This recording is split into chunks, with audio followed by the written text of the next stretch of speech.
안녕하세요. 여러분은 소통이라 하면 어떤 것이 떠오르나요? 오늘 수업은 진정한 의미의 소통에 관해 생각해보고 소통에 관한 나의 생각을 정리해보는 시간을 가져보도록 하겠습니다.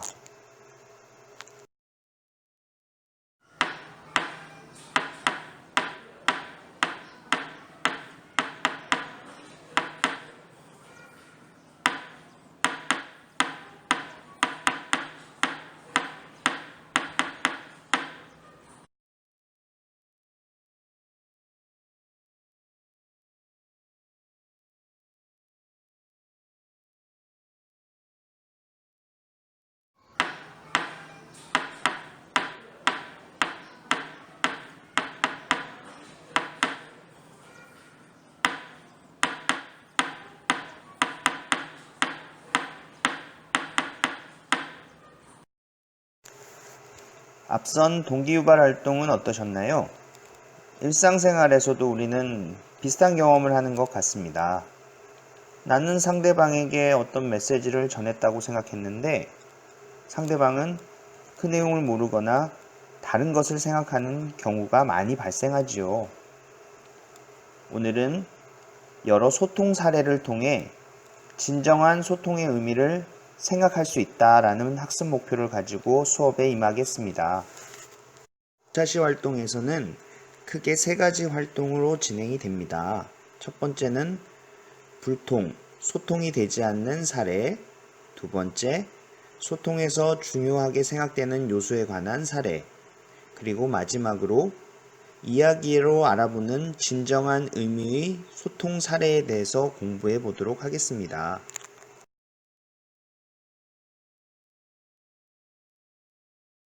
내 이름은 하비. 전 지금 처갓댁에 와서 장인 장모님 그리고 아내와 함께 시간을 보내고 있는 중입니다. 앞으로 있을 황당한 사건을 예상하지 못한 제 말입니다. 때는 무더위가 한창인 여름으로 우리는 함께 모여 카드게임을 하고 있었죠. 하비, 우리 날도 더운데 에블린에 가서 점심 식사나 하고 올까? 오 마이 갓. 에블린은 여기서 3시간이나 걸리는 곳인데다가 장인어른의 차는 에어컨이 고장나 있었습니다. 저는 정말이지 가고 싶지 않은 마음이었죠. 하지만 장인어른을 실망시킬 수는 없었어요. 저야 베스와 장모님만 괜찮으시다면 좋죠. 베스와 장모님도 즐거운 표정으로 맞장구를 치며 정말 좋은 생각이지 않아요? 엄마, 함께 가실 거죠? 당연하지. 너무 기대돼요, 여보. 우리 4명은 모두 차에 올라타고 에블린으로 갔습니다. 내가 생각한 대로 더위는 살인적이었고 식당의 음식은 정말 엉망이었죠. 에어컨이 망가진 차의 창문을 열고 왕복 6시간을 운전한 우리는 집으로 돌아왔을 때 흙먼지와 땀으로 범벅이 되어 있었습니다. 다시 집으로 돌아온 우리는 모두 기진맥진한 상태였어요. 거실에 앉은 우리는 다들 아무 말이 없었죠. 참 멋진 여행이었어. 그렇지 않아요? 나는 서먹한 분위기를 바꿔보려고 말했습니다. 그러나 장모님은 다소 격한 목소리로 사실 나는 즐겁지 않았네. 에블린에 가지 않고 집에 있는 게 더 좋았을 거야.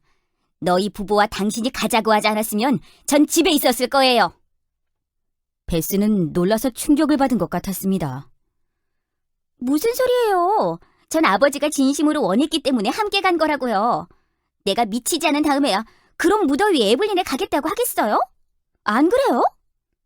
저는 가족들이 모두 가자고 하시니까 식구들을 기쁘게 해주기 위해 따라갔을 뿐이라고요. 당신도 장인어른도 원했잖아요. 집사람과 내가 싸움을 벌이려 할 때 장인이 갑자기 끼어들었습니다. 이런 내 얘기를 좀 들어보게. 나는 에블린에 결코 가기를 원하지 않았네. 나는 사위와 대화를 하고 싶었을 뿐이네. 자네가 심심해하는 것 같아서 몇 마디 해야겠다고 생각했었어. 우리 식구들이 정말 진심으로 가자고 할 줄은 몰랐다고. 내 개인적으로는 아이스박스에 맥주를 한잔하고 싶었는데. 서로들 원망을 하고 난 후에 우리 모두는 아무 말도 없이 앉아 있었습니다. 합리적이고 현명한 우리 식구 4명은 시설도 시원찮은 에블린의 식당에서 맛없는 음식을 먹고 흙먼지 구덩이 속을 헤치고 무덥고 황폐한 사막을 가로질러 3시간 만에 집에 돌아왔습니다. 하지만 이 모든 것은 우리들의 의도와는 정반대였으며 아무리 생각해봐도 전혀 이해가 되지 않는 일이었죠. 그날 있었던 일은 학자였던 저에게 궁금증을 자아내게 만들었고 계속 연구한 저는 에블린 패러독스라는 개념을 만들었습니다. 저희 가족처럼 모두가 원치 않는 일을 서로의 오해로 인해 모두 찬성하고 동참하게 되는 경우를 말하는 거죠. 여러분들도 이런 경험 있으시죠? 앞으로는 이런 상황에 함정에 빠지지 않도록 조심하세요.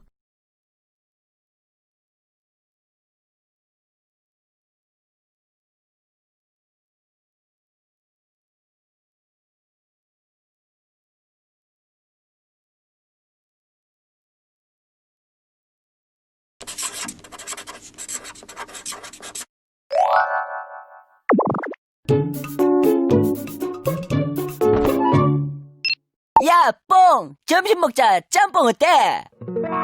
아, 해산물 알레르기가 있는데. 나 해산물 알레르기가 있어. 안 돼! 에이, 까다롭기는. 그럼 짜장면. 이것도 싫다고 하면 까다롭다고 하겠지? 그냥 먹어야겠다. 그래. 야, 탁월한 메뉴 선택하냐? 어? 아, 응. 에이, 지금 새끼째 짜장면이라고. 동작 그만. 이 주방장이 빙다리 핫바지로 보이냐? 이걸 다 남겨? 아, 그니까 맛있어요. 안 돼! 네 얼굴에 거짓말이라고 다 써있어. 진정 말하지. 아, 티났어? 하긴 말의 내용보다 중요한 것은 목소리 톤과 표정이라는 연구도 있는데요. 심리학자인 앨버트 머레이 비용 교수가 1971년에 출간한 저서 침묵의 메시지에서 주장한 내용이죠. 머레이 비용 교수는 첫 번째 실험에서 말하는 사람이 어떤 메시지를 전하려 할 때 말의 의미와 목소리 톤이 얼마나 중요한지에 대해 조사했는데요. 그랬더니 말 자체의 의미보다 음색이 훨씬 중요하다는 결과가 나왔습니다. 다시 만나 정말 반갑네요. 근데 나한테 왜 그랬어요? 아이고, 무서워, 썩을 놈. 이게 무슨 반갑다는 거야? 두 번째 실험에서는 음색과 얼굴 표정과 같은 비언어적인 요소의 중요성을 조사했는데요.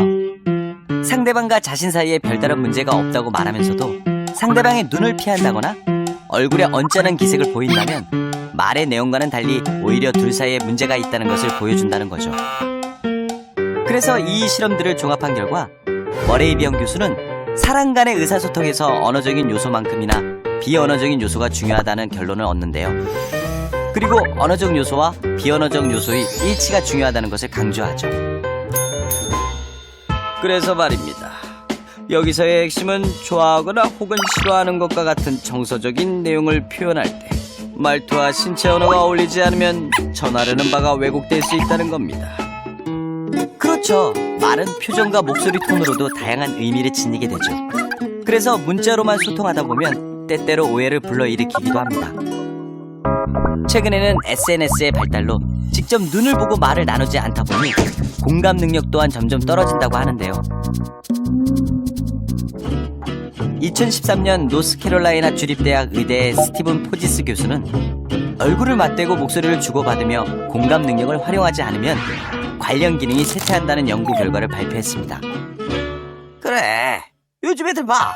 사회생활에 꼭 필요한 눈치가 없단 말이야. 눈치가 뭐야? 그게 공감 능력이라고. 소통을 위해 선택한 소셜미디어. 우리는 제대로 소통하고 있는 걸까요? Wherever you want, wherever we want, wherever I want, wherever we want, we're going to, yeah.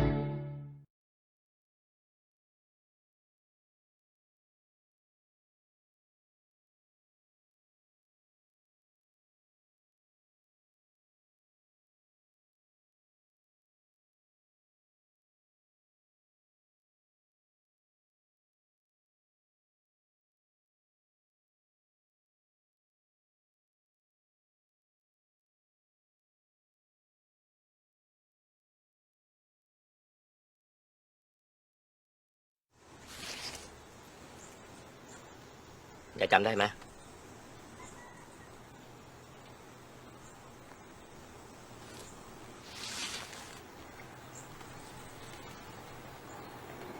His name is Gordon. He's my father. He was a soldier. While he was a prisoner of war, it was hell. He didn't believe there was goodness in the world anymore. And when the war ended, he changed. His faith returned. He dedicated his life to help other people.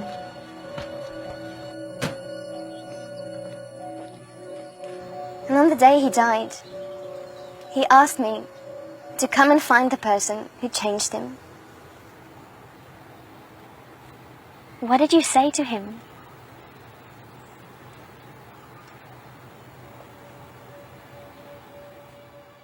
Out. Out. Out.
You didn't say anything?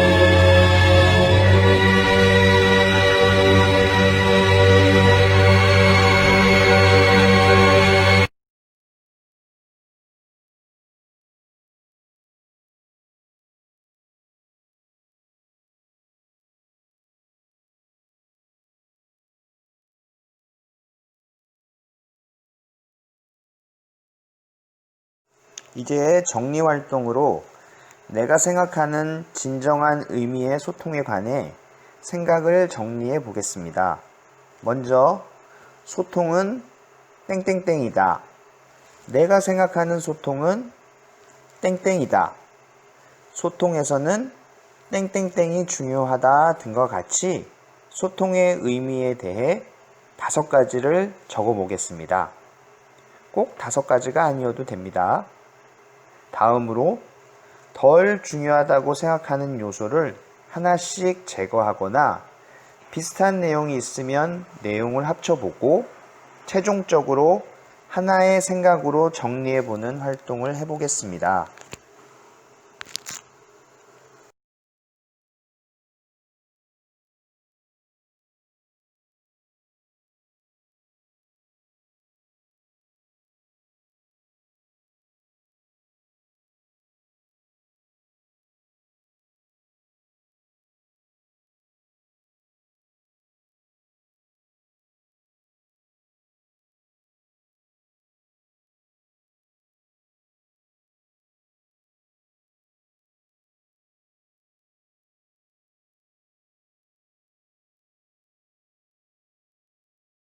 지금까지 소통의 의미에 대해 생각해보는 시간을 가져보았습니다.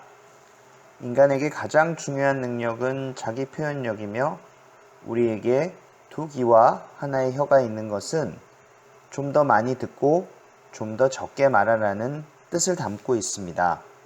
이것은 우리에게 소통의 중요성을 시사하고 있습니다. 이번 수업을 통해 여러분들이 소통에 대해 생각해 볼 수 있는 시간을 가졌으면 좋겠습니다. 감사합니다.